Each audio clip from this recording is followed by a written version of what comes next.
The weather outside might be cold, but UAA and Maryland Eastern Shore are looking to heat things up. It is Thanksgiving week, and here in the state of Alaska, that means one big thing. Basketball here in the 49th state. The majestic and beauty of Alaska is our backdrop for the 40th and final edition of the GCI Great Alaska Shootout.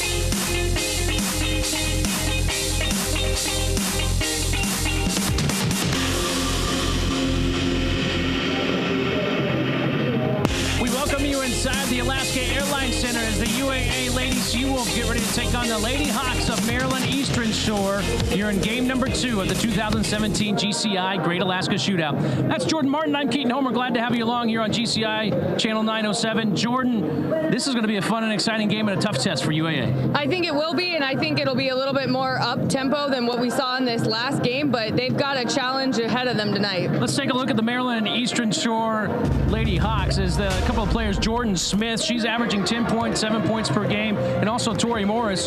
Those two guys, or two ladies inside, they're going to be a tough challenge for UAA. That's right. Both of them over 6 foot. It's going to be a really tough challenge for Hannah Wondersea and for all the guards of UAA just to apply pressure on the perimeter to help loosen the potential to get the ball in the post tonight. Rebounding is going to be huge for both these teams. The Hawks, the Lady Hawks, are averaging over 38 rebounds per game, so hopefully UAA can do a decent job on the glass.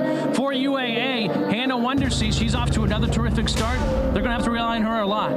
That's right. And, you know, we have seen Hannah play a role where she's not necessarily the first offensive option, and she's thrived in that role. She's been able to get second chance points, easy rebounds, and so, you know, she's quietly put up nights with 16 points. So to see her possibly as an even first option for their offense, everything should go through Hannah Wondersea tonight. Bench production is going to be huge for UAA. One of those players tonight that they might lean on a little bit, Kian McNair, coming off the bench. She had a great game last time. She did, and offensively, just as much as defensively, she was able to give the Seawolves a spark off the bench and really bring the intensity in the backcourt, and I think they'll look to her again tonight on the defensive end just as much as the offensive end. All right, let's see what happens. We'll take a break. We'll come back here to the Alaska Airlines Center. We'll catch up with the head man for the Lady Seawolves, Ryan McCarthy, right after this. This is the 2017 GCI Great Alaska Shootout.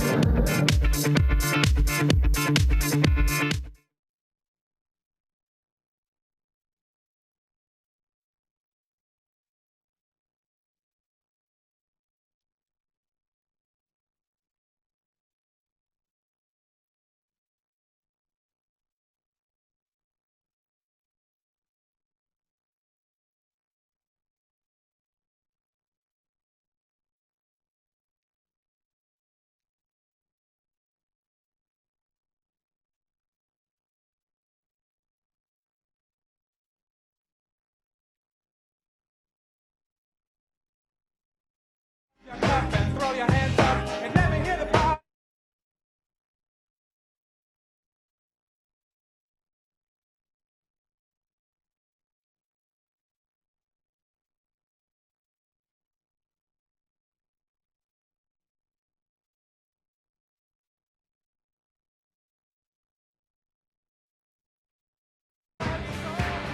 Welcome to the Alaska Airlines Center on the University of Alaska Anchorage campus for tonight's second game of the 2017 GCI Great Alaska Shootout.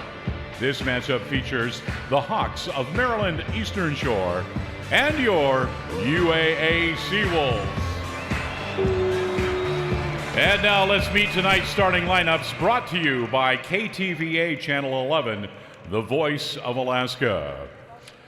First, for Maryland Eastern Shore, at one guard, a 5'6" senior from Raleigh, North Carolina, number 3, Alexis Hicks. At forward is a 6' senior from Durham, North Carolina, number 5, Jordan Smith. At center, a 6'3" junior from Herndon, Virginia, wearing number 12, Victoria Morris. In the backcourt is a 5'9" senior guard from Bedford Heights, Ohio, wearing number 20, Martha Thompson. And rounding out the Hawks roster is a 5'5" junior guard from Jacksonville, Florida, wearing number 21, Regine Martin. The head coach of the Hawks in his 14th season is Fred Batchelor. Assistant coaches Sidney Rakes, Casey Morton, and Von Treese Hayes. And now here's the starting lineup for your UAA Seawolves. Yeah.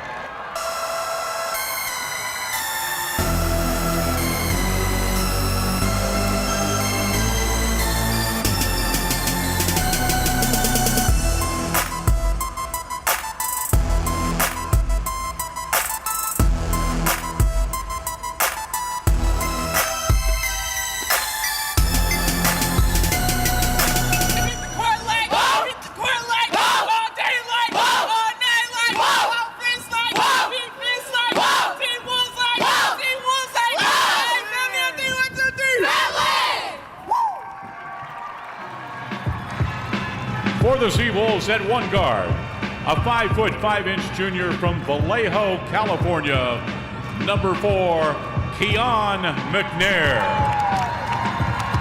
Also at guard, a 5'10" sophomore from Daly City, California, number 10, Yasmin Gu. At forward for the Seawolves is a 6' senior from Kamei, Idaho, number 11, Shelby CLONINGER. Also in the front court for the Wolves is a 6'2" junior from Kodiak, Alaska, number 20, Hannah Wondersee. And rounding out the Seawolves lineup, a 5'8" senior guard from Roy, Utah, number 21, Caitlin Hurley. The head coach of the Seawolves in his 6th season, Ryan McCarthy, assisted by Shayna Afoa, Alicia Devine, and Pat Flanagan. Now fans, make some noise for your Seawolves and enjoy the game. Game 2 of the 2017 GCI Great Alaska Shootout. Already have one winner in the books. The Tulsa Golden Hurricane advancing to Thursday's championship via a 60-55 win over Binghamton. UAA, Maryland Eastern Shore, the winner will take on Tulsa on Thursday afternoon. Glad to have you along here on GCI Channel 907. Keaton Homer alongside Jordan Martin. Dave Goldman also along with us. We'll be checking in with Dave throughout the game. As the Seawolves wearing their home white uniforms with green and gold trim. Maryland Eastern Shore wearing the maroon uniforms with white trim. As the opening tip is won and controlled by the Lady Hawks, and we're underway from Anchorage, Alaska.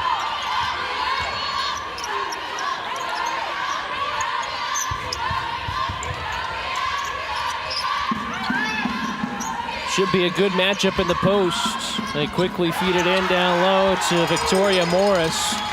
Her shot may have been partially blocked. Seawolves come away with the basketball. Here's Keon McNair getting the start tonight, in and out on her first shot. In fact, Keon might be coming off the bench perhaps, but tonight getting the start, perhaps because Dreek Ware, violation of team rules, not suited up tonight.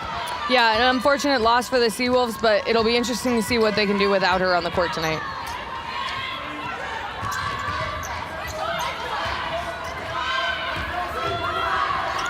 Shelby Cloninger will hand it off to Caitlin Hurley. McNair with 10 seconds, trying to create off the dribble. Now here's Hannah Wondersee. Hannah, tough shot, gets it to go.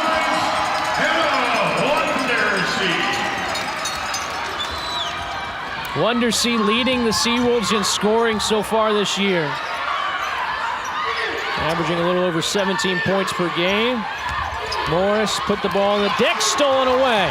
Here comes Yasmin Gu in transition. Yasmin had it dribble off her leg, over to Hurley for 3. No.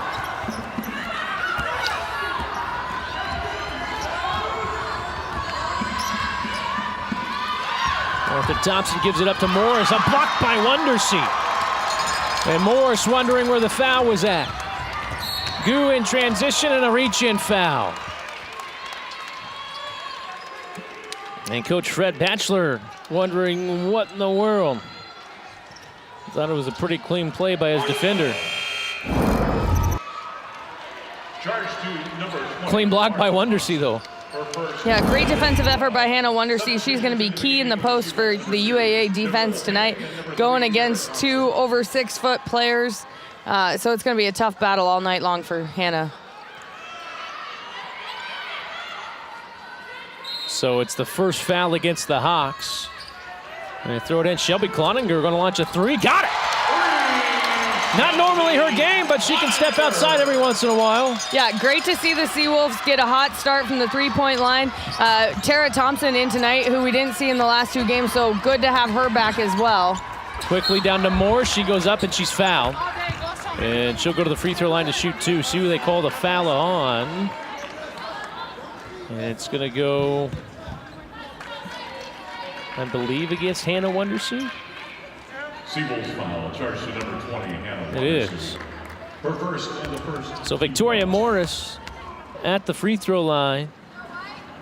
Only 4 of 7 from the free throw line on the year so far. She misses the first. Lange into the ball game for UAA. Sala Lange, a freshman from Pacifica, California. And the second free throw, nothing but nylon for Morris. So it's the first points of the game for the Lady Hawks. 5-1 lead, Seawolves out in front. These 2 teams have never met in the 2 programs' histories. Wonderseed misses a short one, kicks it back out. Go back into Hannah again. Turnaround shot that time. Turned right into the right hand of Victoria Morris. In transition the other way, Alexis Hicks, the 5'5" senior from Raleigh, North Carolina, running the point. Morris, double team. Finally frees herself up. Missed everything. Perhaps anticipating a little bit more body contact. Yeah, good job by Hannah Wonderseed. Jumped back defensively, was able to give herself some room to go in and get that rebound. Hannah launches a 3 off the mark.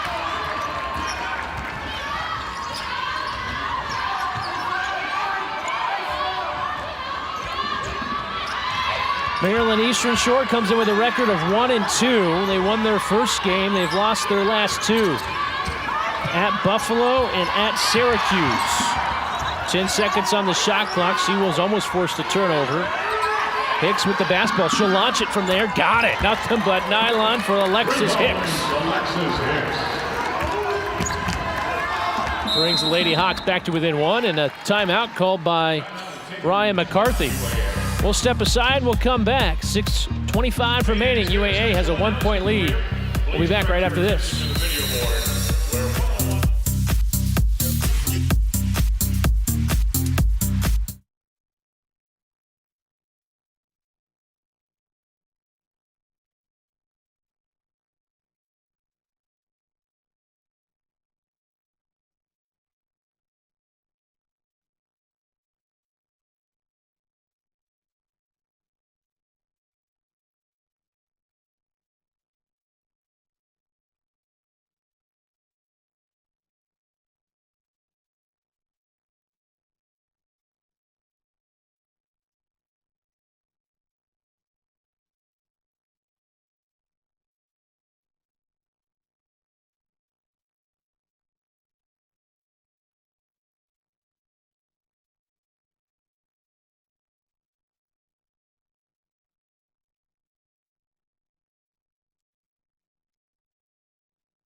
Back here at the Alaska Airlines Center, Seawolves out in front by 1. Dave Goldman along with us. Let's check in with Dave. Hi, Keaton. Thanks very much. You know, not to be forgotten here, you have 2 teams from different levels. Division II UAA, Division I Maryland Eastern Shore. Of course, you don't know that with the play. But this is nothing new for Ryan McCarthy to give trouble to Division I teams. 5 times in his career, he's knocked off D1 teams, many of them right here in Alaska. UC Riverside, Yale, Pepperdine, North Dakota State. He did it to Utah on the road, so Fred Batchelor knew he was going to have a tough game signing on to this one, and so far, he was right. All right, thanks a lot, Dave. Yeah, the Seawolves have had a lot of success against Division I opponents, especially here at home. Sydney Stallworth leans in, can't connect. UAA has actually already played a Division I team this year. In an exhibition game, they traveled down to Duke and took on the Duke Blue Devils. Lost in the exhibition game. Hannah Wondersea, though, had a double-double in that one. Hicks for 3 again. In and out and back in again. 3-point basket, Alexis Hicks. So Hicks gives the Lady Hawks their first lead of the game at 7-5.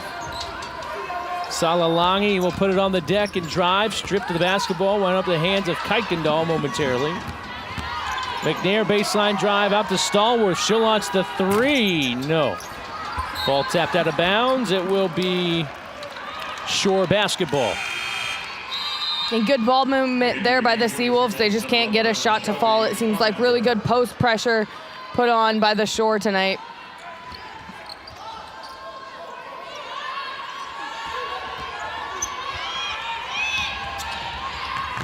Breaking the little pressure by UAA, and it leads to an easy layup for Briisha Gil Miles, as Berisha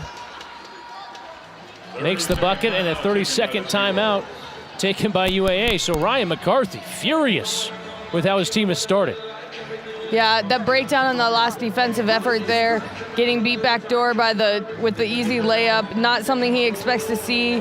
And just calling that timeout, getting it out of their system, hopefully early on, calling attention to it, trying to fire his team up right now. Shots might not be falling, so he knows the effort's going to have to come from their defense. Well, early on in the season, if there was one area Ryan wanted to improve on, it certainly was the defensive aspect. So many new players, as you take a look at the threes by Hicks, that have helped Maryland Eastern Shore build a 4-point lead, 9-5. But the defensive end of the aspect is something that a lot of these new players to this program have to pick up. At least how intense UAA plays defense. Thompson swings it over McNair, corner right 3, no. Ball is tapped back out to Stallworth, so an offensive rebound. Whistle before the shot, McNair drove in, and the foul going to be called against Berisha Gil Miles. Great hustle by Cloninger from the beginning just to get the tip on the rebound, so UAA came up with the extra possession. Seawolves no points in the last 3 minutes and 30-plus seconds. 0 for their last 6 from the field. Cloninger kicks it back out. Stallworth drives, contact, and she will go to the free throw line for 2. Sydney Stallworth making something happen. 70% free throw shooter on the season is Sydney Stallworth. Knocks down the first.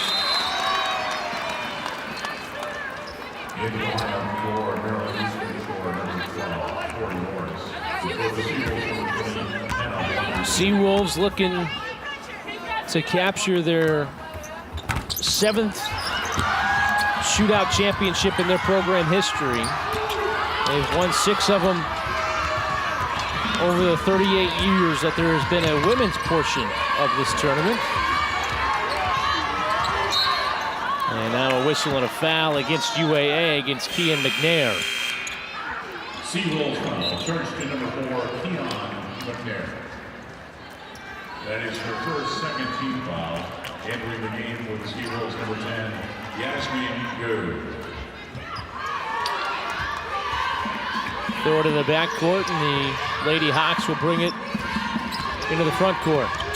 Morris down along the baseline, guarded by Cloninger. Tough shot by Morris, gets a friendly bounce. Hawks basket, Tori Lawrence. 11-6, Lady Hawks leading. Here's Tara Thompson. Glad to see Tara back out there. She battled an ankle injury last week. Didn't play in the Seawolf Hoops Classic. She'll launch a three, left it short. Cloninger battling for the rebound and stripped to the basketball. In transition the other way, Thompson. Martha Thompson, reverse layup, got it. Wondersea unable to cut off the baseline. Cloninger for three, got it. That's a big bucket.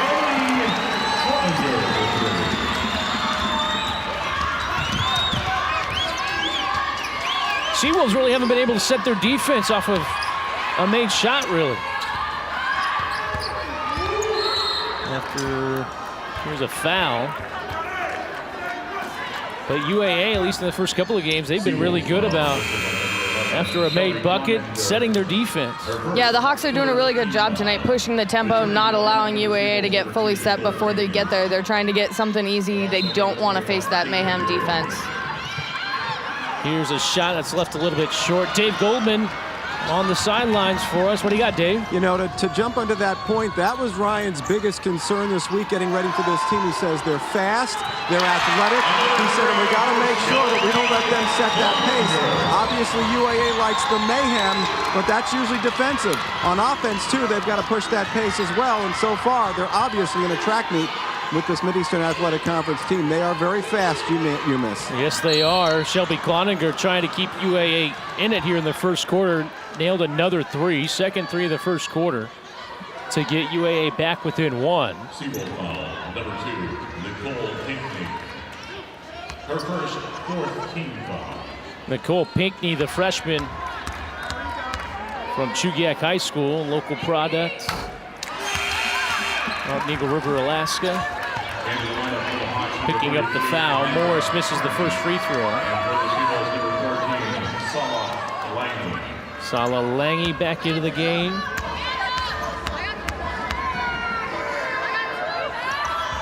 And missed both of them, but nobody boxed out Berisha Gill-Miles. And the ball was tipped by UAA into the backcourt, so no over and back. And Pinckney almost getting a steal. And now the half-court offense being set here by the Lady Hawks. Drive and dish into Morris, and a strip by Hurley. Good defense by Caitlin Hurley. Yeah, good placement by there, avoided the foul. Wasn't able to fully get position in front, but enough to get the hand on their ball and get it knocked out of bounds so they have a chance to set their defense. Yasmin Gu almost gets the steal. Great crowd on hand tonight here at the Alaska Airlines Center. As a deep three launched, no rebound, and the putback is good for Berisha Gill-Miles.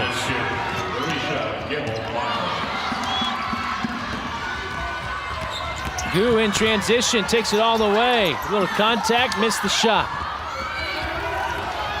3-point lead, 15-12 as we near 90 seconds to go here in the first quarter.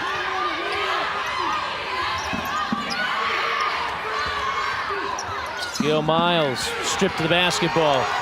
Seawolves force a turnover. Only the third turnover for the Lady Hawks. Lange on the drive, contact and a foul. It'll go against the Lady Hawks. That'll be their fourth. Yeah, good drive here by Lange. Just create some pressure, put some pressure on the defense, and see if you can get anything to open up underneath.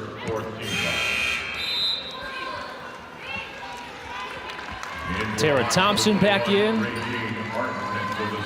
Both teams with 4 team fouls here in the first quarter. Throw it into Wondersea. McNair, tough shot. Fortunate and wound up in Lange's hands, and she was fouled, and she'll go shoot 2. Yeah, tough entry pass into Hannah Wondersea. She is getting doubled down in the post, so good finding and guard on the wing and getting it out. And Sala looks back and says, yikes, because that was not a good free throw. almost missed everything.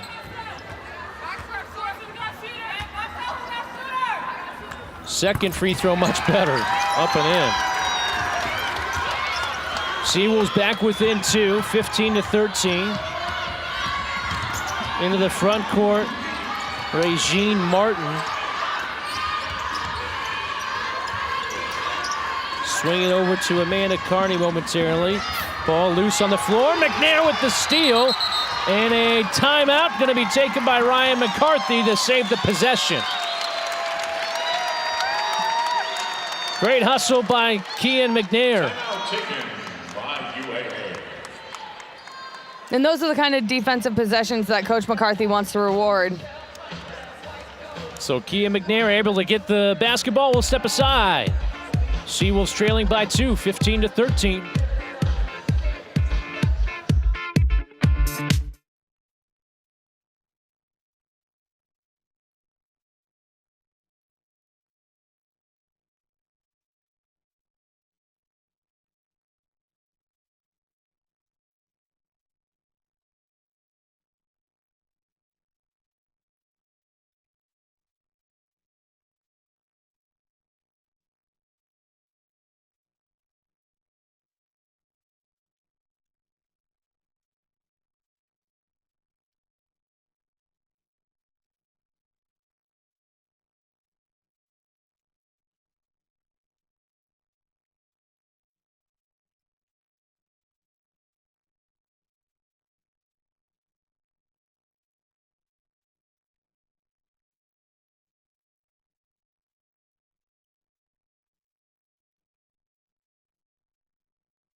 Yasmin Gu and the Lady Seawolves trailing by a couple. UAA will have the basketball, though, after the timeout, as Kian McNair was scrappy, fighting for the loose ball, and then able to call a timeout as well. Here's McNair going baseline, spun into a double team, and it was poked out of bounds. It'll stay with UAA.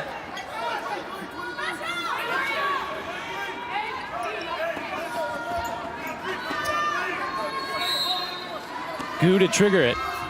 Throws it in. Thompson, mid-range jumper, no. Left it just short. That's got to be tough for Tara Thompson. You miss a whole week pretty much, and now you have to come in and play a Division I team just like that. Yeah, it's a quick turnaround for her, but we're just healthy. She's back and healthy. 30 seconds to go as dribbling is Regine Martin. Deep three from the left wing, no.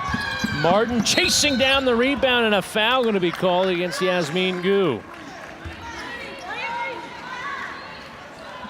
You know, the Seawolves have not done a great job of boxing out after a missed shot.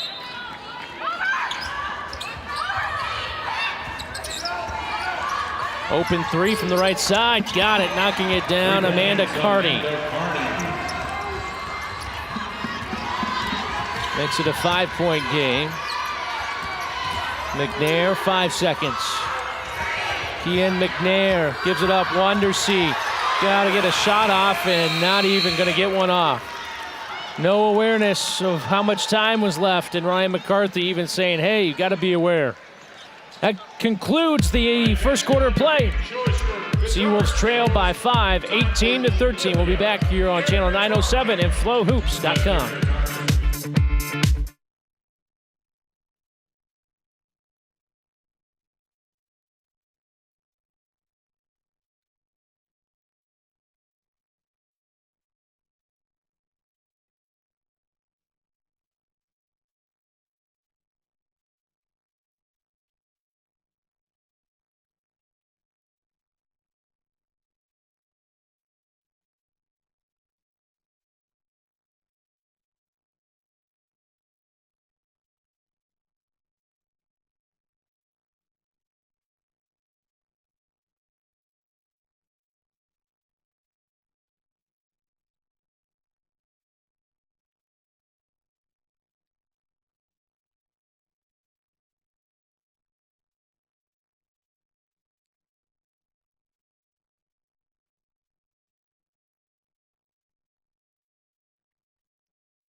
Great crowd on hand tonight. Kids having fun playing a little air guitar right now. Ryan McCarthy might not be having so much fun. Dave Goldman might be able to tell us more.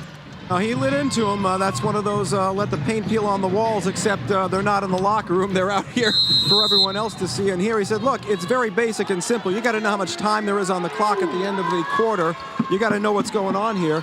And he said, look, he has a great deal of respect for the team on the other side. He said, but you're just as good as them, and you should be with them. And right now, you're not showing a number 2 team in the country like this. He says, let's get it together here in this second quarter. Yeah, I'm sure that UAA, you know, anytime you play in these shootout games, there's got to be some sort of jitters.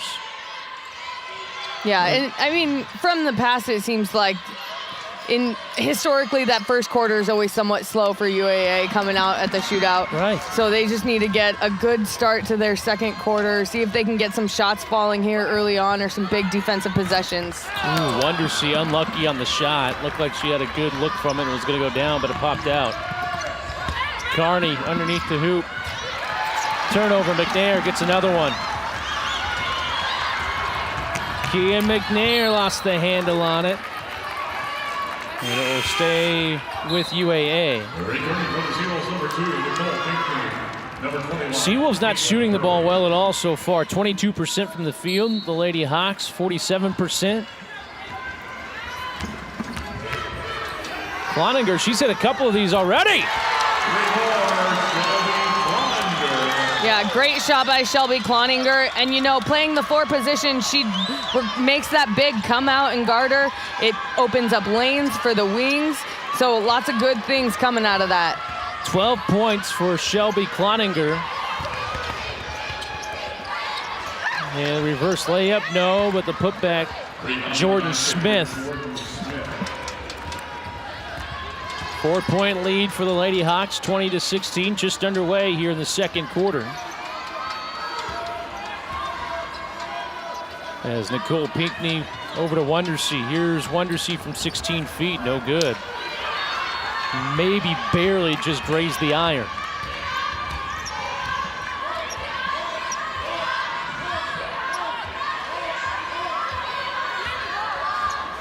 Hicks will give it up to Carney. Thompson lost it. Seawolves come away with it. Pinckney on the drive. Nice dish to Wondersea, but can't finish.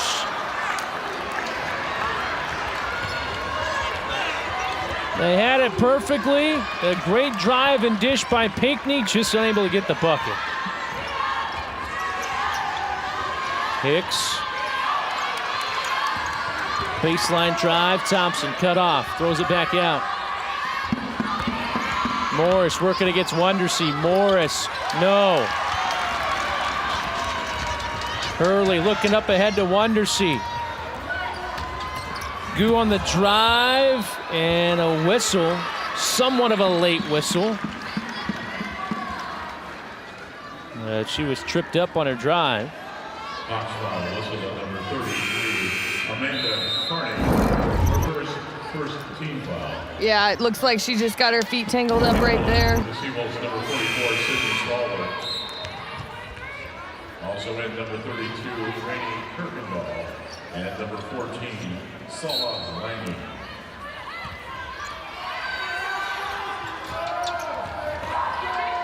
Pull-up jumper from the right elbow, and the rim unkind for Caitlin Hurley. That's a couple of 3 shots for the Seawolves that have bounced on the rim or spun around and out. Yeah, tough shooting so far for the Seawolves. They've really got to use their defensive effort to pull them out of it. 5 of 22 from the field are the Lady Seawolves. They trail by 4. With 6:45 to go. Dish it off inside, good positioning, and Jordan Smith able to lay it up and in. Dave Goldman, what do you got for us as Stallworth launches a 3? You can tell that Ryan is in game mode, Keaton, for sure, as UAA gets a little closer. Right after that Wondersea missed layup, Immediately, Kirkendall went to the bench and came off, and you knew that she was going to be subbed in. It was instantaneous, and sometimes you can tell just by a coach's body language that was quick. And so sometimes coaches are patient about that. They'll let one of those missed bunnies go. Not in this case. Ryan has done very little as far as the X's and O's on the bench to this point. It's more been about heart and desire and want to so far. Yeah, that's a good point. I'm sure these ladies on the floor know the X's and O's, and they know the plays. Matter of executing and competing right now. Hicks works it over the left corner for three, up and in by Martha Thompson.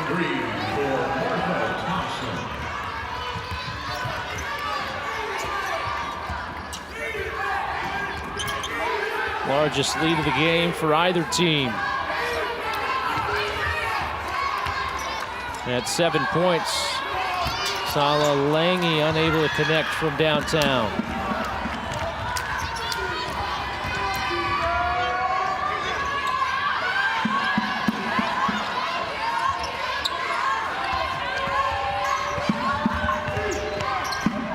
Ball stripped loose on the floor. Hurley gets it.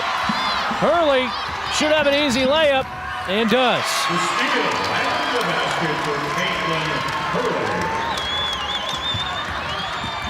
Good job by Hurley just to get her fingertips on it. I mean, that play started 3 passes before with the defensive pressure, not getting beat back door, then not letting something easy happen in the middle. Checking in for the Hawks, number 21, Regine Martin for the Seawolves. Regine Martin will come back in for the Hawks, as Hicks will throw it in the backcourt.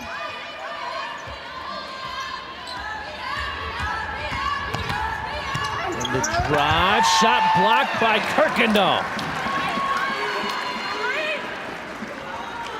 Portia Sindor will throw it in. Nicole Pinckney breaks up the pass and tapped it out of bounds. 14 seconds on the shot clock. As we near 5 minutes to go. Baseline drive. Step through and a good finish by Barisha Gill-Miles. Freshman from Lexington, Kentucky.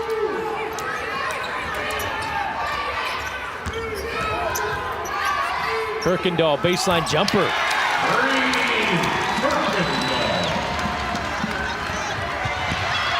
Steal by Hurley. And a foul going to be called against Portia Sindor. Great. Seawolves starting to get their mojo a little here. Now they trail 27-22. We'll step aside. We'll come back with more second quarter action. 2017 GCI Great Alaska Shootout.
Well, the crowd amped up a little bit here at the Alaska Airlines Center as the Seawolves starting to get in a little bit of a groove. They trail by 5, 27-22. UAA will have the basketball out of the break.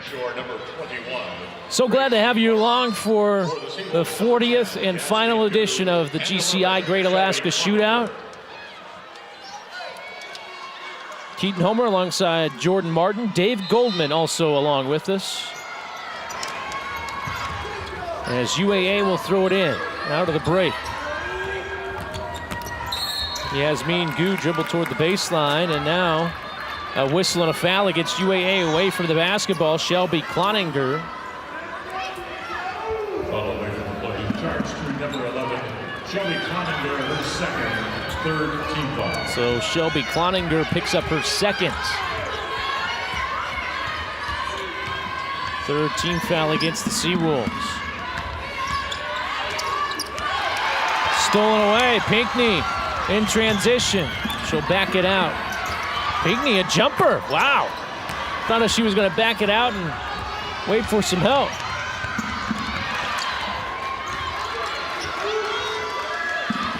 Regine Martin will give it up to Alexis Hicks. Hicks on the drive. Rim is not kind on that one. Loose ball and the rebound to the Lady Hawks. Berisha Gill-Miles can't get the shot to go. Gets her own rebound. The putback, what a play by Gill-Miles.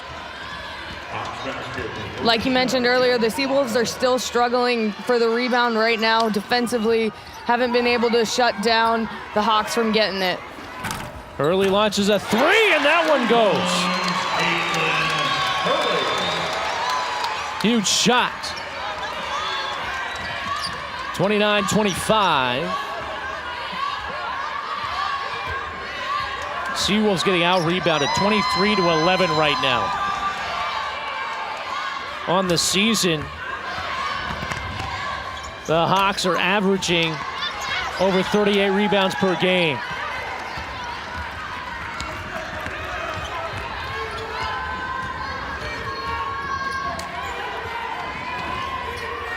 Pinckney for three. In and out.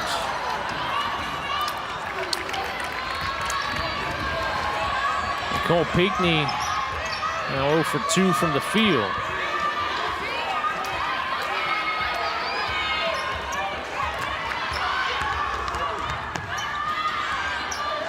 From the right elbow, jumper is pure from Jordan Smith. Basket number 5, correction, Jordan Smith. Yasmin Gu on the drive, tough shot, falling away from the hoop. Who touched it last? It will be Seawolf basketball. Wholesale substitutions for the Seawolves. Stallworth, Wondersea, McNair, Thompson, and Lange. The 5 on the floor now for the Seawolves. Stallworth had her shot partially blocked.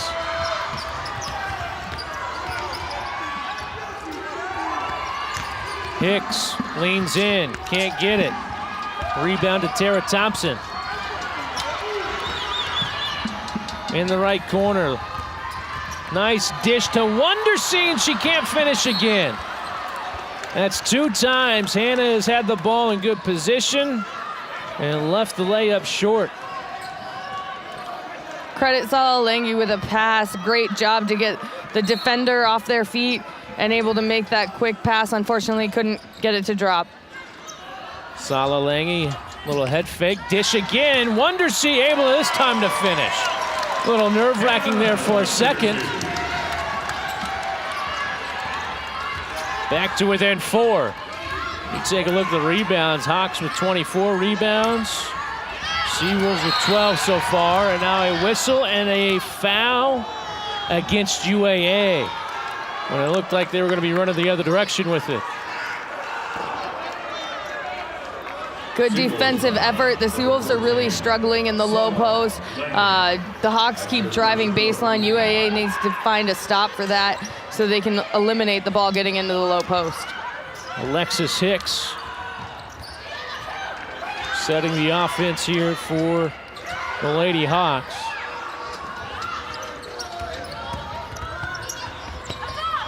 Jumper way off the mark that time by Portia Sindor. Here's Keon McNair. Keon putting on the Jets. Drive and kick. Got it!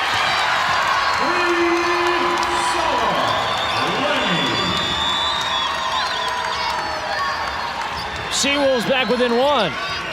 Under a minute to play.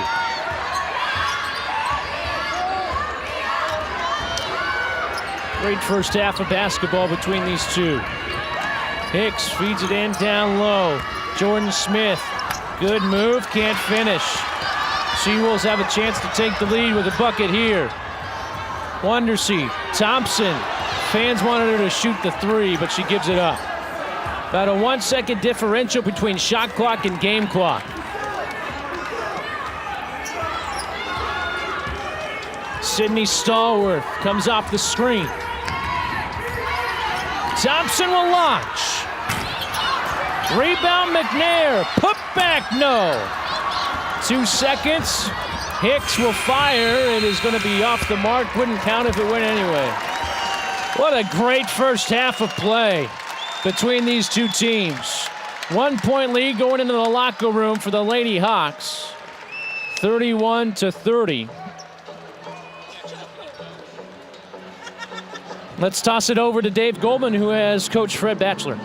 Okay, Keaton, thanks very much. Coach, you had them on the ropes for a while there. Now it's back to 1 point. What do you think? Well, they hit a couple of threes. The tempo concerns me because it's more their speed. They hit a couple shots down the stretch. We're not matching up well with the personnel. We're going out and we're giving up penetration that we shouldn't be giving up, and it's opening up other things. I thought we gave up some easy baskets. I don't know if it was a fatigue factor, but we just got to play a lot better than that towards the end of the quarters. He's running a lot of players, and you saw a big substitution there at the end as well. Concern there? Oh, well, you know, it's their tempo. That's my concern. It's their tempo. They're playing at their speed, and we have to control the ball a little better. Coach, thanks very much. All right, thanks a lot, Dave. Appreciate it. Seawolves there the last couple of minutes were able to pick up the tempo a little bit and get back to within one. We'll step aside. We'll come back with some halftime stats, halftime highlights coming up here from the Alaska Airlines Center. Seawolves down by 1, 31-30 here on GCI Channel 907.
Back here at the Alaska Airlines Center, some young cheerleaders getting their chance to show off their stuff that they learned at the Seawolf cheer camp.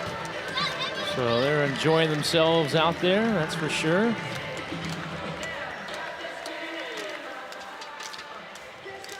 Get a chance to show off all the moves that they have learned from camp and stuff. Always nice to see the young girls and guys out there putting on what they've learned. Anyway, first half for the Lady Seawolves. You know, it was kind of a tale of two quarters there a little bit. That first quarter, they got off to a slow start. Second quarter, they were able to pick up the pace and play more of their tempo, especially in the last couple of 3 minutes, and now they're down by 1. Yeah, I really think they found themselves in that second quarter. Their defensive intensity was up. They're making shots. And you could see, I guess, the atmosphere was different. The bench, the dynamic between the bench was different. And it's like they woke up in that second quarter, you know, because they're taking care of the ball really well. Only 3 turnovers so far, but they are being out-rebounded. And, you know, it's the little areas that Coach McCarthy always touches on, and rebounding is one of them. And, you know, they've kind of won the battle of who can run the tempo in this game, but they need to do the little things if they want to be successful, and one of those is rebound. Yeah, they've been getting out-rebounded, at least in the first half, so I'm sure that's going to be something that he harps on. Also, the other thing, they've been getting, the Hawks have really into the paint at any time they want to. Dribble drive has been there, feed it in down low.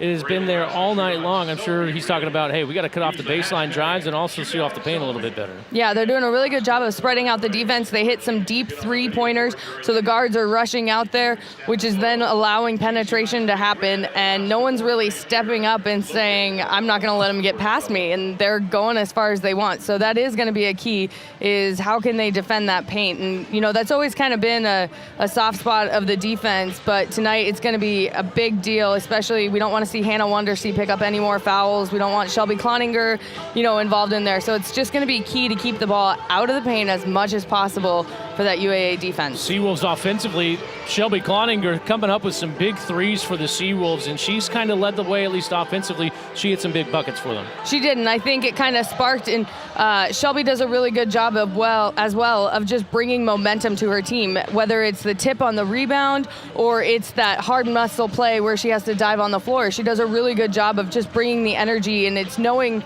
you know, Shelby will be there. Shelby will have your back, and I think she is one of the greatest team leaders this team has this year, just for that asset alone. Is, you know, she's going to go in there and work her butt off every day. That's true, and so far, at least it has paid off for her and the UAA Seawolves. We'll step aside. We'll come back with some highlights and also first half stats, all coming up here from the Alaska Airlines Center right after this.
Halftime here at the AAC.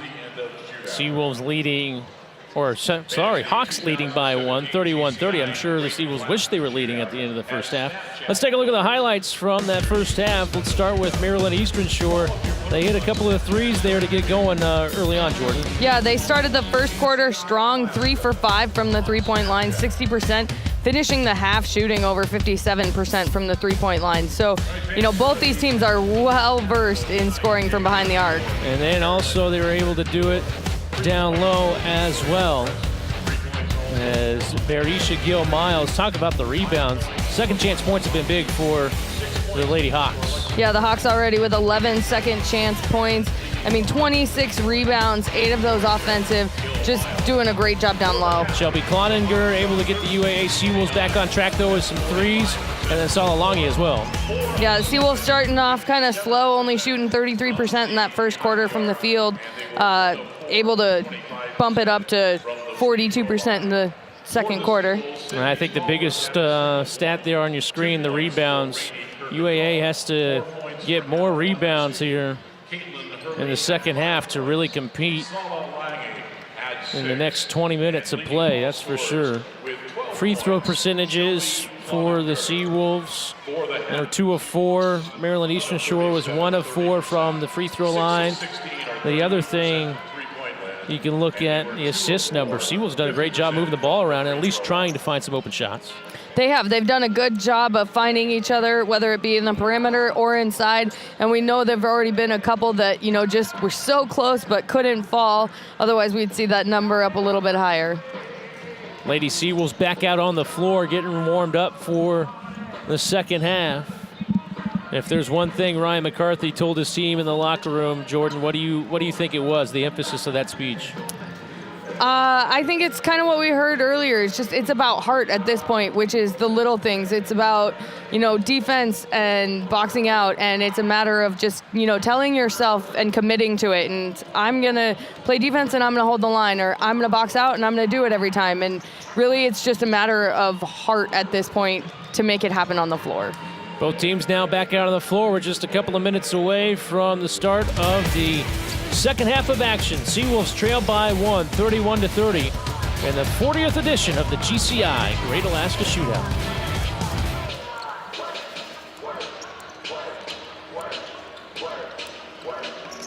Oh, coach's kids. Oh, on the end of the bench? Mm-hmm. They're up for just the shootout with his parents.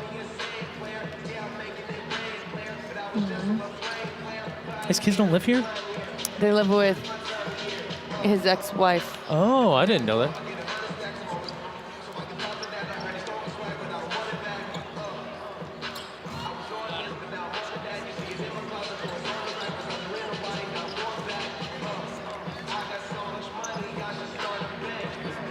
Oh, and what Nate scribbled was 18 is Shelby CLONINGER's high. Oh, okay. She came over 4 for 4, so we got super excited. Yeah.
Get ready to start the second half of play. Seawolves down by a point, 31-30. It's going to have been a tale of two different quarters. Let's go to Dave Goldman. Yeah, Keaton, that's the case for Ryan McCarthy. He was generally pretty pleased with the way things went. Obviously, it didn't start out well. He got after them a little bit. He says, and once they got that message, everything was fine. It's a matter of just executing, the usual things you hear. He said defensively, he likes the effort. You know, that's where they make their money with Mayhem. He said if they continue that play, he says he thinks they'll be in good shape. And consider this. Maryland Eastern Shore was 57% from the three-point stripe in the first half. You don't expect to see that in the second as well. Yeah, that's going to be certainly tough to keep up for the Lady Hawks shooting that well.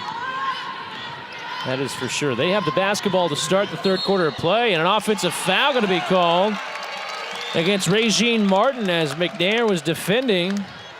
Maybe a little bit of a push there. Yeah, great defensive effort there by McNair to start it off.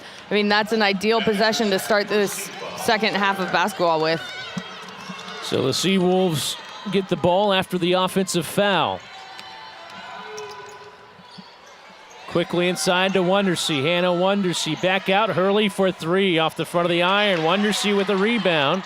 And another opportunity here for UAA. McNair into the corner. Cloninger. No. Wondersea with the board. Hurley will launch it again. Got it.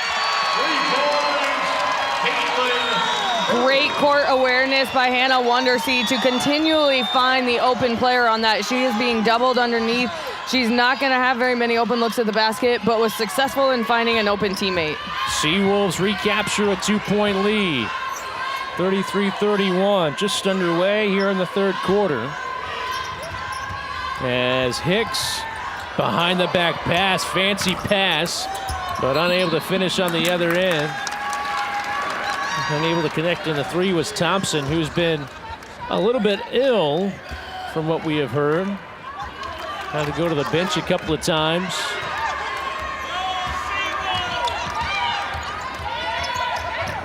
And Thompson with the steal from Gu. Thompson ties it up. The steal of the basket for Martha Thompson. It's only the third turnover, the fourth turnover for UAA in the game. Wondersea from 15. Unable to dial it up. Hicks pushing the pace. Pull-up jumper straight away, knocks it down. No one on UAA picking up the Hawks player until well past the free throw line there. They need to be able to confront those players before the three-point line if they're going to stop the penetration. Yasmin Gu drives, drew the foul, and she will go to the free throw line to shoot two.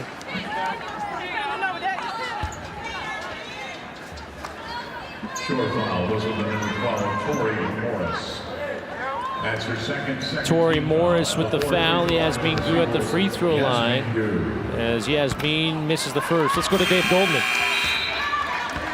It's about the defensive assignments for Ryan. He says, look, the effort is there, he said, but I want to see my players with the correct assignments, and that's his biggest question mark. So he says, if that can be cleaned up and the players are doing what they're supposed to be doing, I think he feels pretty confident that they can win this basketball game. Well, he also got to cash in on some free throws. Gu misses both of them and a chance to tie the game at 35. She's normally a good free throw shooter, shoots 76% coming into tonight. But misses two big ones there. Driving kick, Thompson feeds it in down low. Morris, turnaround shot, gets the shot to go. Salah Longi wanted the charge call, but no whistle.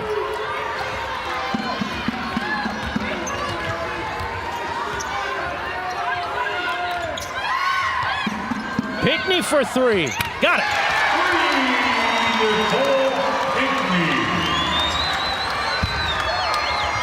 Back within one, here are the Seawolves.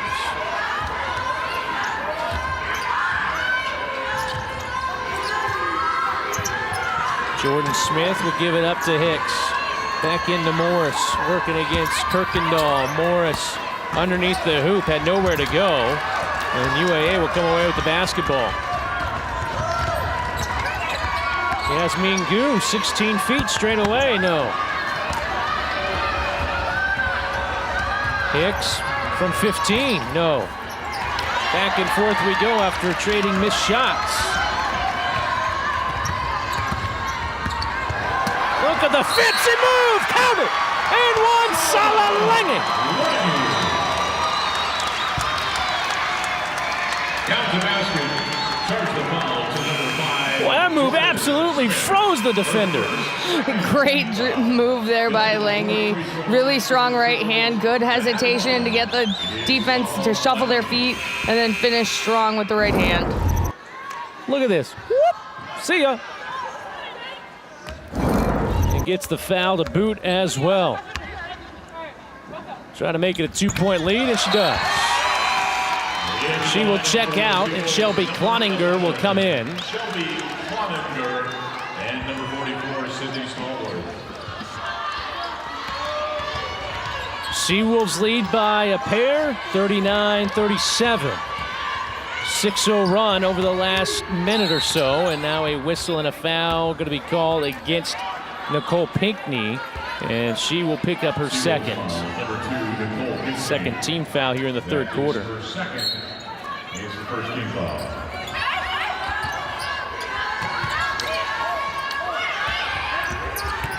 Losing the handle, Thompson, ball tapped out of bounds. It will stay with the Lady Hawks. Returning for the Seawolves, number 4, Keon McNair, I'll tell you what. She does some stuff that doesn't show up in the stat sheet. She's just one of those players that will get after it and get onto the floor for anything almost. She is, and tonight we got to see her start. And, you know, I think she brings that intensity with her from the beginning of the game. And now a foul going to be called against Sydney Stallworth. That is her second. That is her second team foul.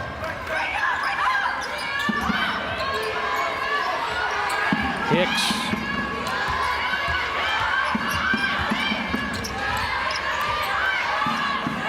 Plenty of time on the shot clock, 20 seconds. Tough shot, not even anywhere close for Barisha Gill-Miles. Stallworth needs a little bit of help. Here's Kirkendall. Tough shot, but she gets it. Rainey Kirkendall extends the Seawolf lead to 4.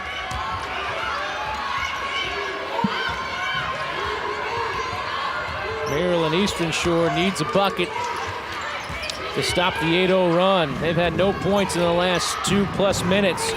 Get it inside. No, leaving it short. Gill-Miles. Seawolves with another rebound.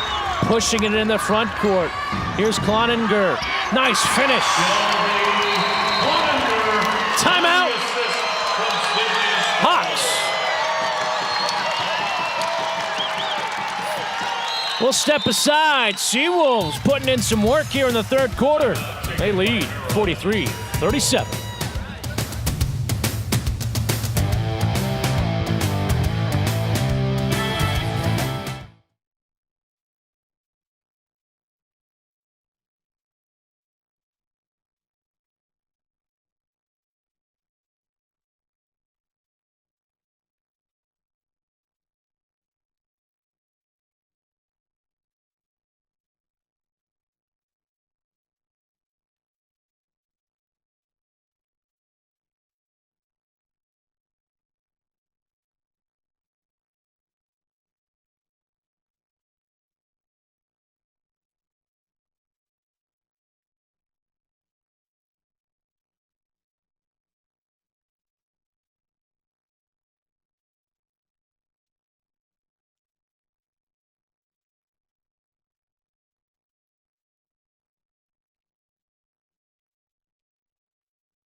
Some of the Seawolf cheerleaders, some younger ones as well, cheering on the Lady Seawolves here tonight. They have a 43-37 lead, thanks in large part to some better rebounding here in the second half.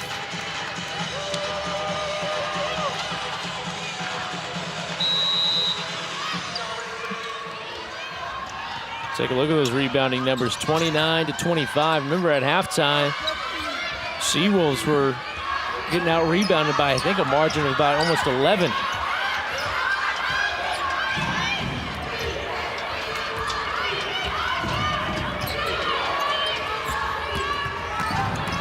Barisha Gill-Miles, no. Ball tapped back out. Ball never hit the rim, so there's 7 seconds on the shot clock.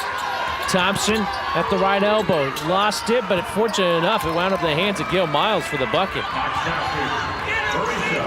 Dave Goldman along with us, and let's go to him. Yeah, and that middle area is still open, and that's what Coach Batchelor told his Hawks in that last time out. Pretty relaxed, pretty tame. He said, stay the course. He says, but watch the key right under the bucket. He says, the center is still open. He says, continue to work it. He says, they're cranking on the sides. He says, right down the key is a good opportunity for them. Well, that's very true. They've had a lot of success right there in the middle of the paint. Anytime they've gotten the basketball there, Gill-Miles shovels it off. Contact. Do not count the bucket. As Jordan Smith laid it up and in, but she was fouled prior to that. And now we've reached another break in the action with 3:54 to go. Seawolves out in front by 6, 45-39. You're watching the 2017 GCI Great Alaska Shootout on channel 907.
Seawolves on a 12-2 run over the last 3+ minutes. And has helped them build a 45-39 lead. Let's go to Dave Goldman again. Into the lineup for the Seawolves, number 10. Yes, Worked the opening, and we saw that a couple of buckets, and immediately in Ryan McCarthy's number, he said, hey, you got to watch down low. So he's making adjustments off of what Fred Batchelor's doing, and so the chess match is certainly in full bloom. Well, let's see what happens here out of the timeout. They're going to turn the ball over. Traveling violation against Barisha Gill-Miles. She has 10 points. She leads Maryland Eastern Shore in points on 5 of 10 shooting. She also has 7 rebounds as well. So a good night for the freshman from Lexington, Kentucky. McNair on the baseline. Throws it out. Hurley for 3. Yes! Caitlin Hurley knocking down the 3. Look at the defense for UAA. Ball is loose. Salalangi trying to come away with it. Held ball. We'll give it to the Seawolves. And just look at the demeanor of the benches. UAA up, celebrating the effort. A little pushing and shoving to boot after that. And they kind of separate both teams. I'm not sure if anything was called out of this skirmish or not. But both teams go into their respective benches as looked like Sala may have been pushed a little bit there, but just some talking back and forth between the two teams. Ryan cracking a little bit of a smile after you're pleased to see the effort to get the basketball back. It's only the 6th 3 of the season that Caitlin Hurley is not actually, she's had a couple of nights, so she has 8 threes on the year.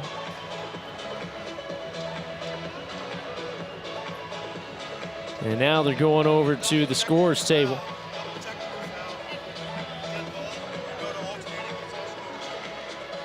So out of that little skirmish, a double technical foul is going to be called. And the ball will go to the possession arrow, which still favors UAA. So we'll see who they call the 2 technicals on, which players.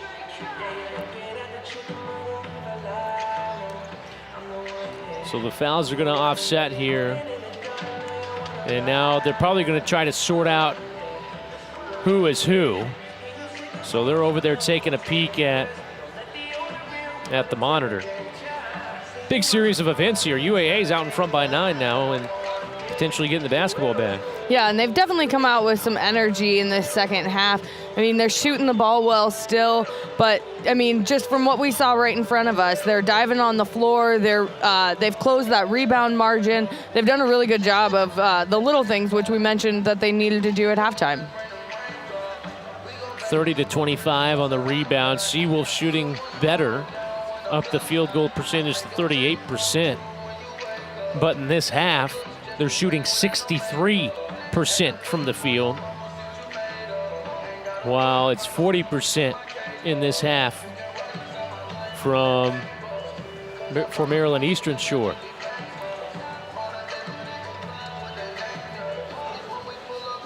So let's take a peek at what the referees were looking at. Let's see where it was a jump ball. So everything happens after the jump ball here. And you see a little push as Sala got up. And obviously a few words exchanged as well. And now they're going to get the head coaches together. There is a double unsportsmanlike foul. Ruled on number 10, white, Yasmin Gu, and also on number 4 in the red, Barisha Gilmore. So Yasmin Gu Possession will go to the possession arrow on the help ball. picks up the foul for UAA.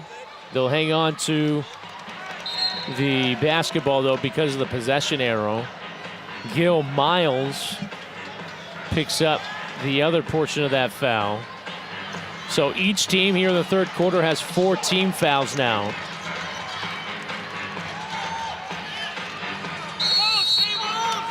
McNair to trigger the inbound pass after all that is sorted out. Gu trying to set the offense here for the Seawolves. We'll reverse it over to the left side. 13 on the shot clock. Ball deflected. Who touched it last? Ooh, that's an interesting call. It looked like maybe perhaps Maryland Eastern Shore, but nevertheless, it'll be their basketball. It was close. It happened right in front of us, but go down low. That's where they've had their success, and a whistle and a foul as Jordan Smith went up, and she will go to the free throw line for a couple of shots. That will be team foul number 5. Seawolves foul charged on number 10, Yasmin Gu. That is the That's foul. charged against Yasmin Gu. So going to the line for Maryland Eastern Shore, number 5, Jordan And for Gu, that's her second. For the Seawolves, number 11, Shelby CLONINGER.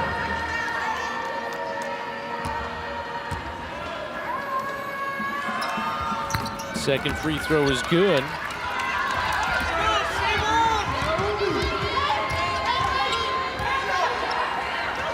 (48-41).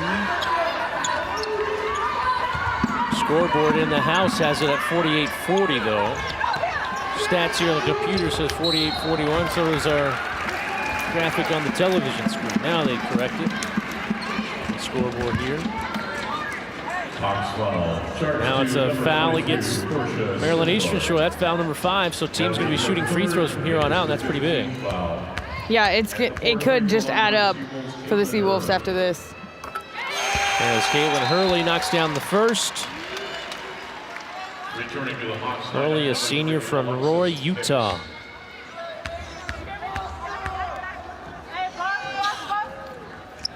Hurley knocks down both of them. Hurley now with 13 points.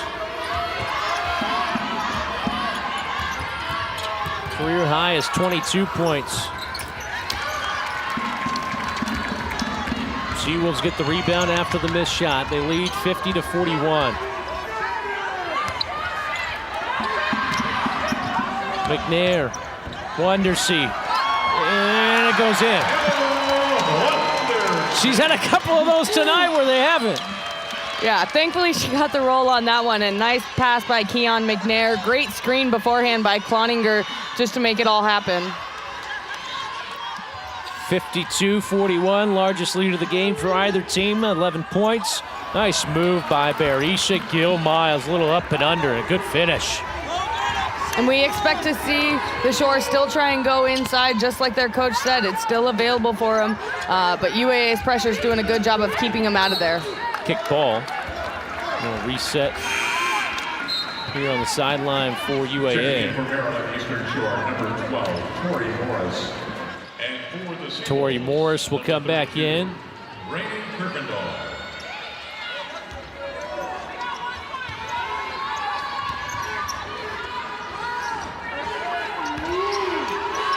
Yasmin Gu over to Cloninger. Ooh, a bad pass. Trying to get Cloninger in the left corner and just kind of threw it away. Yeah, you hear Coach McCarthy telling Yasmin to move the ball. He wants to get some ball movement, get some easy open shots. Thought he had Cloninger in the corner, maybe.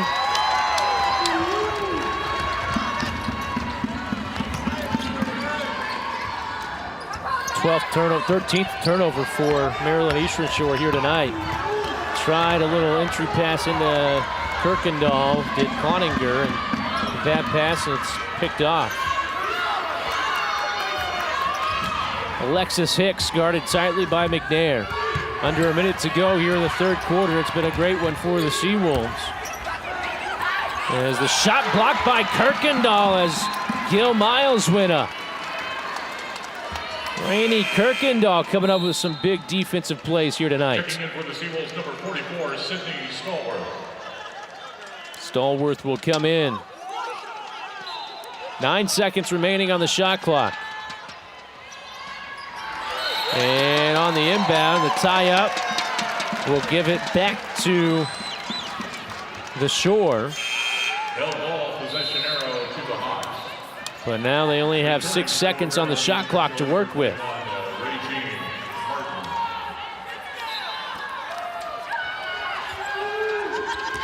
Gil Miles, the lefty shot is good. Boy, she's had a terrific night. 14 points now on 7 of 13 shooting. And almost traveling with it was McNair, baseline jumper. Kirkendall, no, ball loose on the floor. Cloninger racing over to get it and saves the possession. There's that hustle you talked about with Shelby Cloninger. 3 seconds. And Stallworth was tripped up a little bit. Ball went out of bounds with 3/10. Unfortunately, the Seawolves unable to capitalize on anything there. 3/10 of a second. That's going to do it for the third quarter. What a third quarter of play for the Lady Seawolves as they take a 52-45 lead into the final frame of action. We'll step aside. We'll come back. You're watching the 2017 GCI Great Alaska Shootout here on Channel 907.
T-shirts being thrown out by GCI.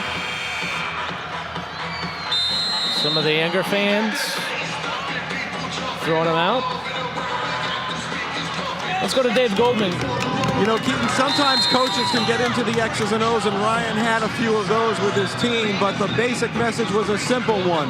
Defensive stops. He says, look at the scoreboard. You're up by 7 for 10 minutes to go. If you play defense for another 10 minutes, you're going to win this game. Go out and do it. Seawolves get the basketball to start the fourth quarter of play. Tried to work it in to Rainey Kuykendall. They do, and a nice finish. Great finish by Kuykendall up top. Kept it away from the defender the whole time. Just able to get the easy two points. What a spin. Nice find, but the shot blocked from behind by Hurley. Morris able to get it back. Gil Miles underneath. Wow. Barisha Gil Miles. She has been almost impossible to guard when she has gotten the ball down there. Now is 16 points. Ball goes out of bounds. It'll stay with UAA.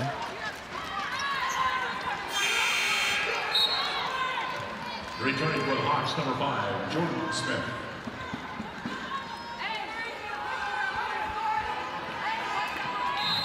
The Shore will defend the inbound pass here as Cloninger gives it up. Stallworth almost threw it away. We'll check in with Dave here in just a moment. If Hurley knocks this down, she does. Dave Goldman, what do you got after the made three?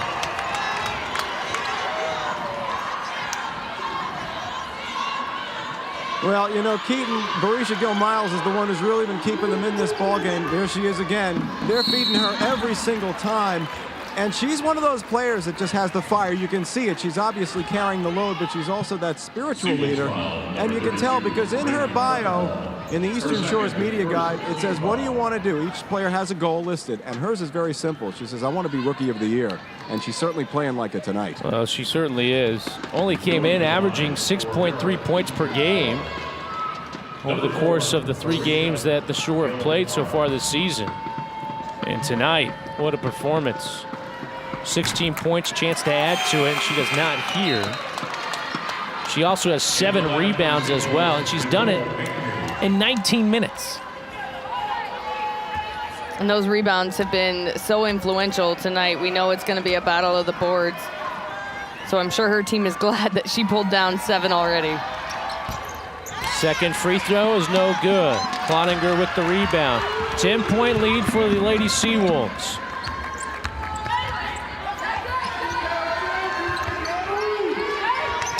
Cloninger, 14-footer, no. Ball tapped out by Kuykendall. And out of bounds.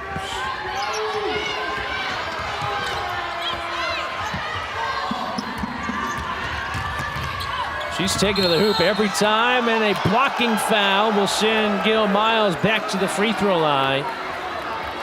Obviously, the hometown crowd fans don't like the call. Against number 32, Rainey Kuykendall. It's a good call, though. She was sliding over. Second team foul. At the line. Yep, and I mean, UAA needs to be aware of that. They know that that's where the ball is going every time down the floor.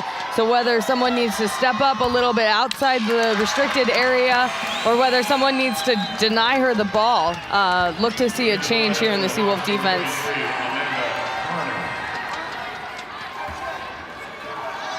Barisha, not the best free throw shooter, came into tonight only shooting 30% from the free throw line. Knocks down the second of 2 here. That's her first made free throw of the night. She's 1 of 4. Here's Hurley along the baseline into the corner.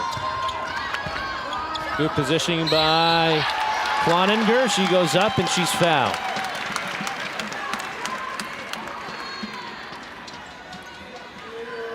Hawks foul, charge up number 5. Jordan Smith, her first team foul. So Cloninger will go to the free throw line and knocks down the first.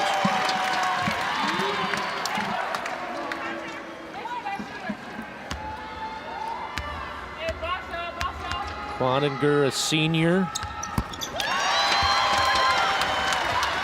last year.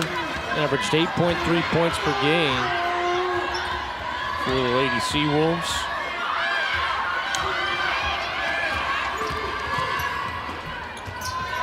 Go down low. Jordan Smith, no.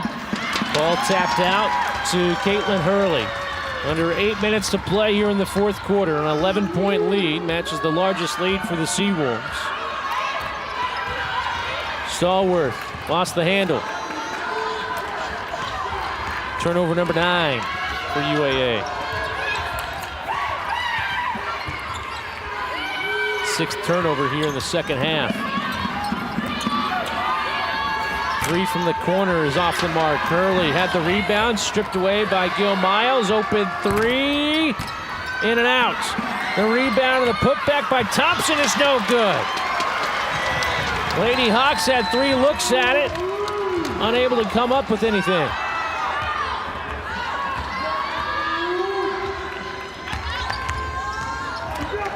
Stallworth, drive and kick. Pinckney will launch it and misses everything.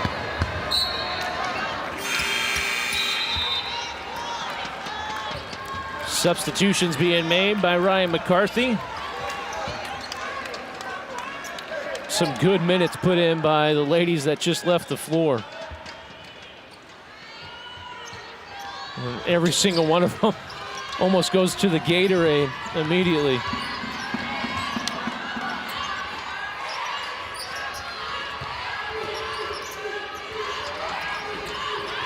Alexis Hicks, guarded again by McNair. Hicks spinning, trying to keep the handle, she does. Hicks, the floater, no. Rebound by Tara Thompson, threw it away. Hicks fouled, and she'll go to the free throw line. Alexis Hicks being aggressive offensively and then also defensively. Yeah, and I think a frustration foul from Tara Thompson there. Really strong rebound, unfortunately turned it over, and then with a quick foul.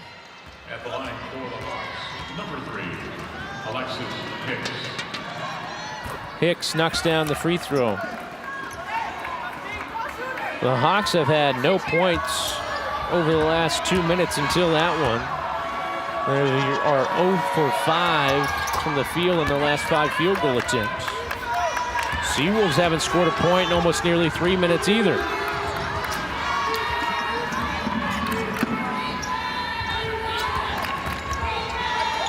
Lead cut to 9. McNair for 3, yes!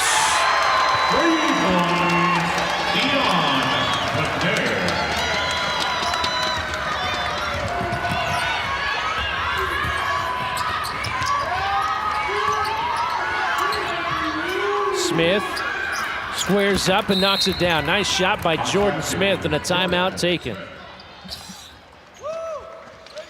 5:47 to go.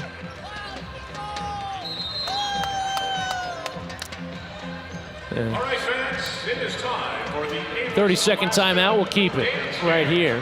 We want you to get out of your seat and show us. Been a great first day of action here in the 2017 GCI Great Alaska Shootout. More action coming your way tomorrow. Remember, the ladies will have the day off tomorrow. And then they'll be back on Thursday, Thanksgiving Day. Thanksgiving afternoon will be the 3rd place and championship game. Let's take a look at the last 3 by McNair. She's been putting in some big minutes again tonight. Yeah, and a great shot, kind of just what the Seawolves needed. The Hawks are providing a lot of pressure on the guards up front, so they're making it the passes into the post really tough right now. So really nice to get that 3 to fall. Hopefully some lanes will open up as a result. So in the timeout, Mr. Ryan McCarthy going over offensive and defensive strategy. And I'll tell you what, here in the last 3 quarters, this has been a completely different Seawolf team from what we saw in the first 10 minutes of this game. Let's go to Dave Goldman. Well, you would think down 10 on the road with 5 minutes and change to go that a team might start to press and go for it, but that's not the case. Coach Batchelor said to his team, look, you still got to run your offense. You still have time here. He's not looking for anything crazy just yet.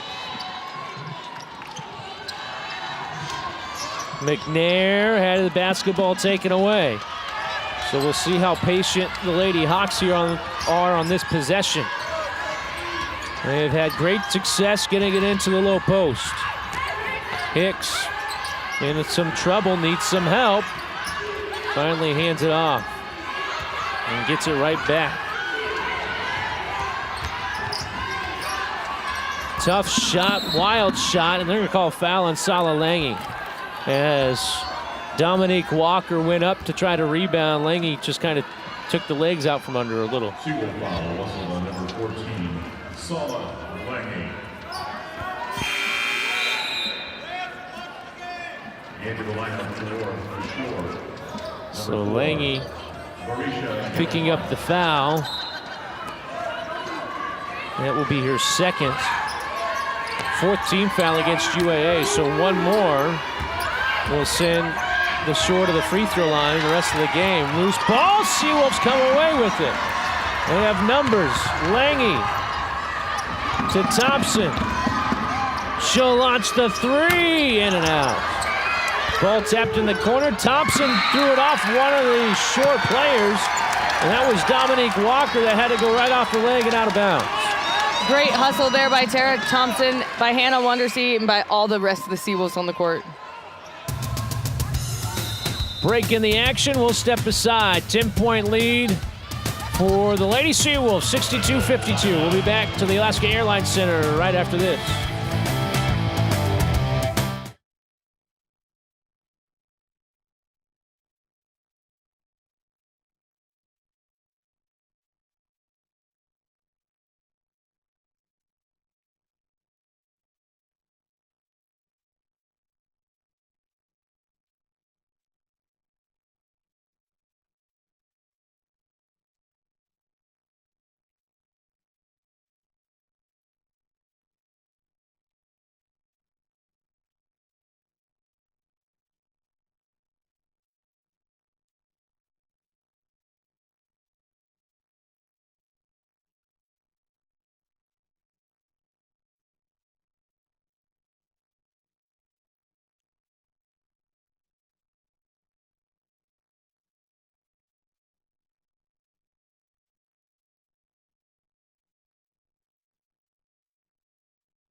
Four minutes and 44 seconds remaining here in the fourth quarter. Seawolves out in front by 10.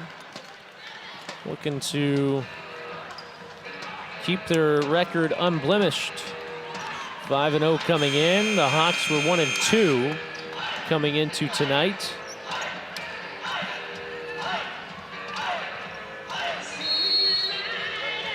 Winner of this one will take on Tulsa, who was victorious over Binghamton earlier today, 60-55. Gamble, and coming up short was Gail Miles. McNair into Wondersea. Wondersea kicks it back out. Thompson for three. No. Left it short, and now a whistle and a foul. Keon McNair gonna pick up the foul, and now that is the fifth. And so the Shore will go to the free throw line from here on out. Unfortunate foul for the Seawolves there. Now they'll be shooting double bonus every foul for the rest of the quarter. I mean, 4 minutes is a lot of time to play when you're in foul trouble. Certainly is, as Thompson able to make the first free throw. Into the lineup for the Seawolves, number 11, Shelby.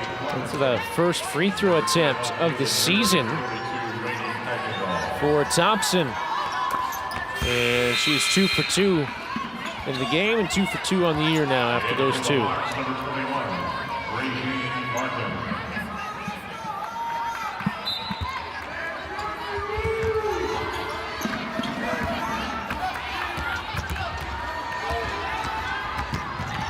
Good double team momentarily, gives it up.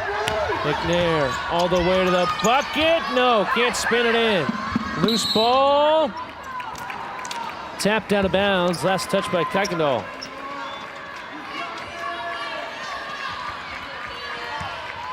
Shore trying to make a quick substitution, and they do. They get Martha Thompson back in. 62-54.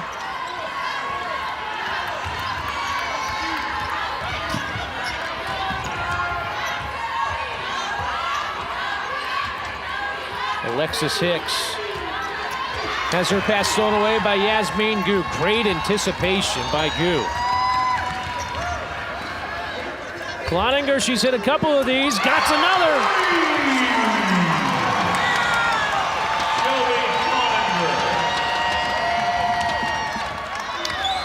Cloninger from downtown tonight is 5 of 6. She has 19 points. A new career high. A whistle and a foul. Well, no better time to have that high in points in a shootout game. Singles foul, number 4, Keon McNair, her third. And with Hannah Wondersea being held in check tonight, as McNair picked up the third foul. Shelby Cloninger has been stepping up. 6 of 8 from the field, 5 of 6 from behind the three-point line, 2 of 2 at the stripe. She has 6 rebounds as well. Both free throws are good for Thompson. Now checking in for the Shore, number 21, Regine Martin. Regine Martin will come back in. Yasmin double team in the backcourt. Gets it across the timeline. McNair. McNair, no. Loose ball. The Hawks come away with it.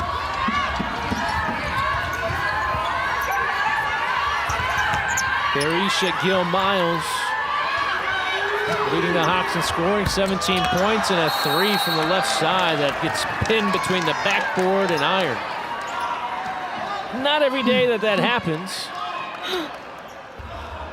And then Shelby Cloninger trying to show her hops and try to knock it out of there, but she couldn't. But then one of the Hawks players, Dominique Walker, does. In the lineup for the Hawks. So it goes to the possession arrow when that happens. That's why the Hawks will hang on to it.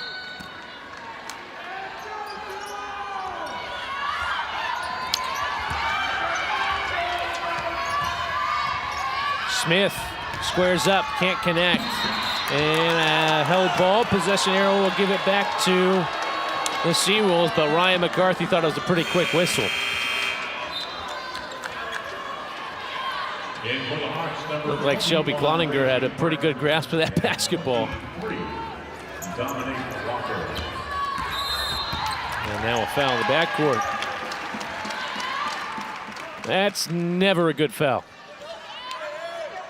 Hawks foul, number 4, Barisha Gill-Miles. That is her third.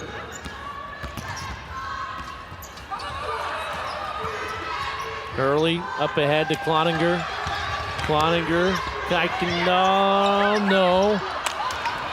Unable to get the shot to go.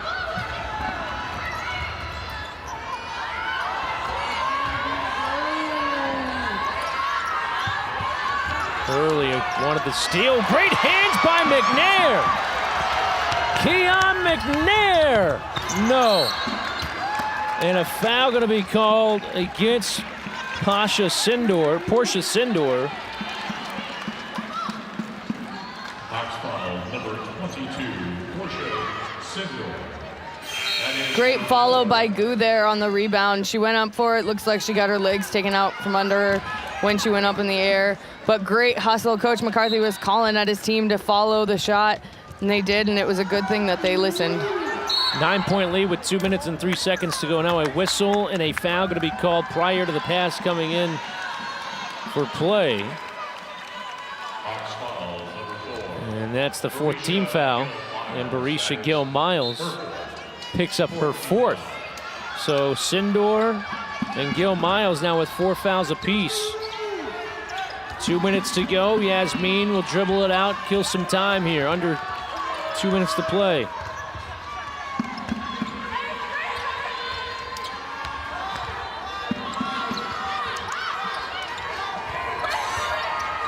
Hurley. Block shot. What a great play defensively by Dominique Walker. Looked like Kuykendall was going to have an easy layup. Yeah, great pass inside by Hurley. 8 seconds on the shot clock. Hurley for 3. Just did hit the front of the iron, but the Hawks come away with the rebound. Step back for 3. No. McNair with the rebound. Under 90 seconds to go. And barring some sort of miracle here, during that time, UAA looks like they're going to go to the championship game. And an offensive foul now against the Seawolves. That's their 6th team foul. Into the lineup for the Seawolves, number 20, Hannah Wonderson. And in for the Hawks, number 33, Amanda Carney.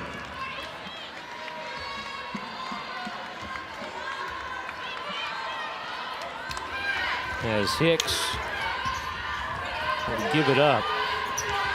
You can kind of see that perhaps the Lady Hawks, they started out so fast, but now it just seems as if they don't have the energy to keep up with UAA, as UAA is just running up and down the floor and being aggressive. They do look somewhat depleted out there. UAA definitely got this game off to their tempo, and that's been, I think, the change in the game. 1 minute remaining exactly. A full timeout taken. We'll step aside as well. Seawolves out in front, 65-56. We'll be back here on channel 907 and flowhoops.com.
Those threes on the fence there are all the threes that the Seawolves have hit tonight. And there's 12 of them. So they have certainly shot very well from behind the arc. 42%, in fact, 12 of 28. Under a minute to play. 9-point lead for the Seawolves. Thompson on the drive, almost spun that one in there. Seawolves come away with the rebound. As McNair will give it up. And 10-second violation. 10-second violation. A little lackadaisical there, getting the ball into the front court. Yeah, it looked like they were trying to avoid the defenders just to avoid any potential fouls, but should have just kicked it ahead to the open player. And now they're going to go to the replay monitor. I assume to check if it indeed was. That's the only thing that I could think of. Possibly trying to make sure that the time on the clock is correct. That is true. 37.1 seconds.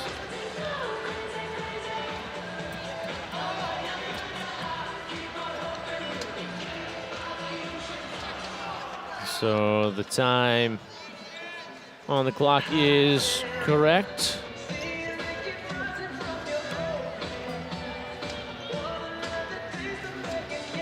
No, it looks like they updated it. So yeah, they added 1.2 seconds. All right. Not that it makes that huge of a difference right now. Scoop shot off the glass and in, and a quick timeout after Amanda Carney made the bucket. So it's 65-58 with 25.3 seconds remaining. Take a look at the women's portion of the bracket, as we're going to assume that UAA is going to hang on and win with 25 seconds remaining and leading 65-58. They're going to take on the Golden Hurricane of Tulsa in the championship game on Thursday. Remember, that game is on Thursday, the 23rd. And then the third place game will take place prior to that. Championship game is at 2:30, and the third place game is at noon on Thursday. And a whistle and a foul immediately as Yasmin Gu received the inbound pass, and she'll go to the free throw line. She is 0 for 2 from the free throw line. Going to the fourth free throw line to shoot 2, Yasmin Gu. Knocks down a big one there.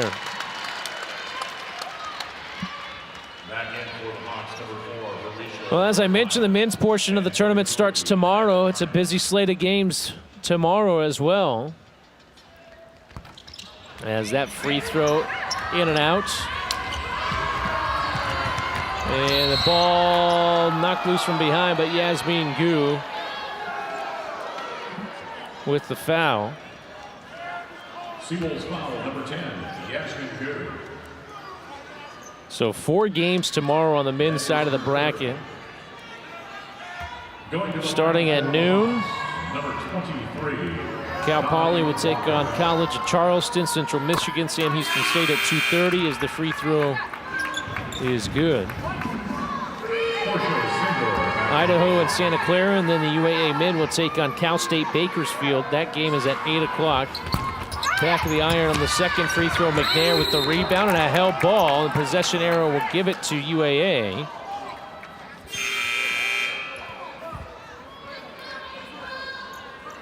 (66-59), 16.4 seconds remaining.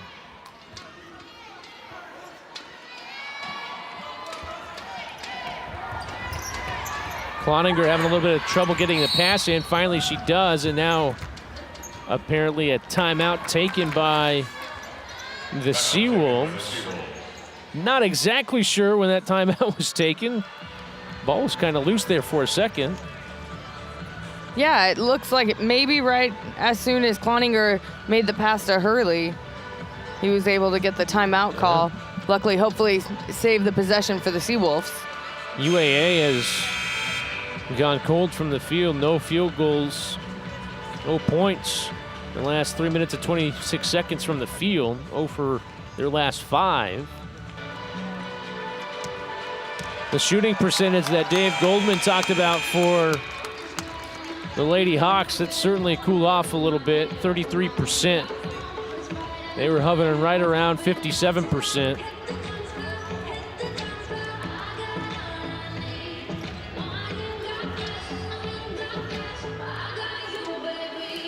And apparently, once again, they're going to go to the scorer's table, make sure something is correct.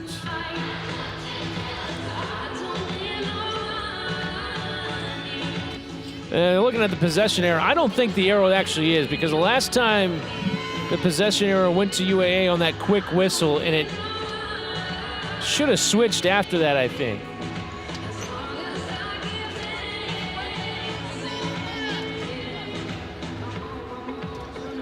But they're going to leave the arrow where it's at.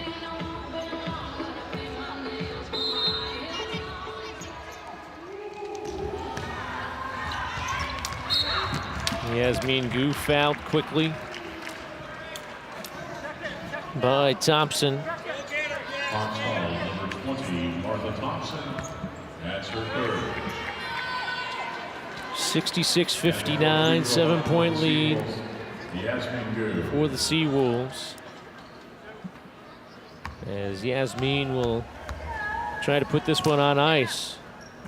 And she does. Mixed first.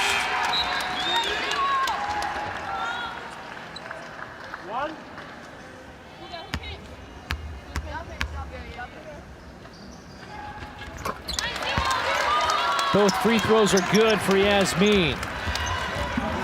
10 seconds remaining. Hicks, no.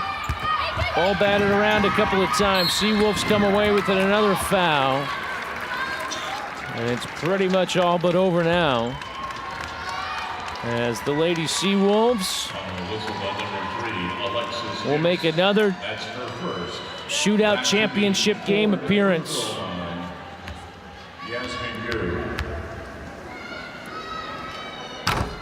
Yasmin misses the first.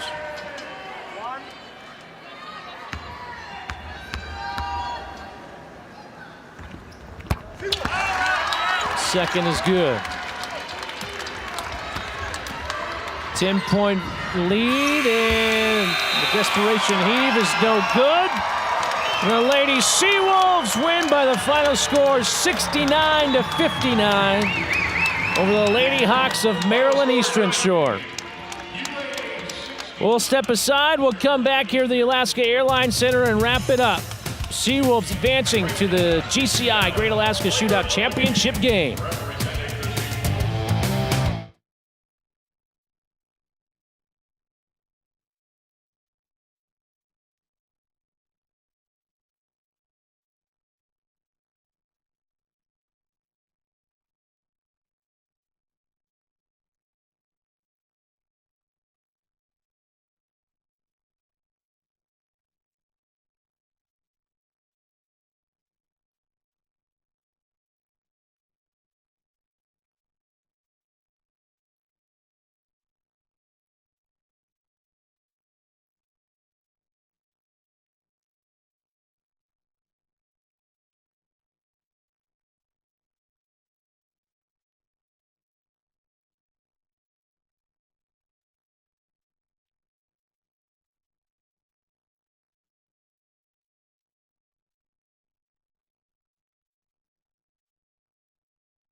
Back here at the Alaska Airlines Center, Seawolves victorious tonight over Maryland Eastern Shore, moved to 6-0. Dave Goldman standing by with Ryan McCarthy and Shelby Cloninger. Okay, Keaton, thanks very much. As you mentioned, the coach and the star of the game. We'll start with you, Shelby. Tonight, 19 points, 5 three-pointers, 7 rebounds. You did just about everything that the coach needed.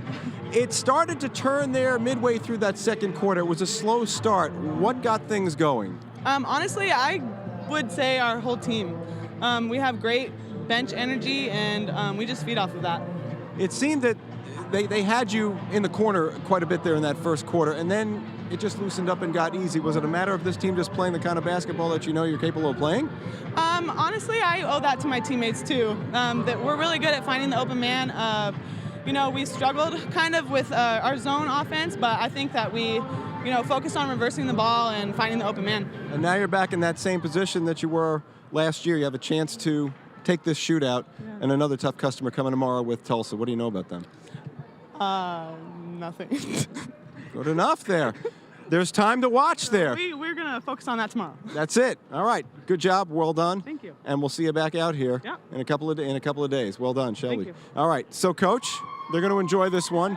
You're probably already starting to think about the next one. We know you, the way things work there. Yeah.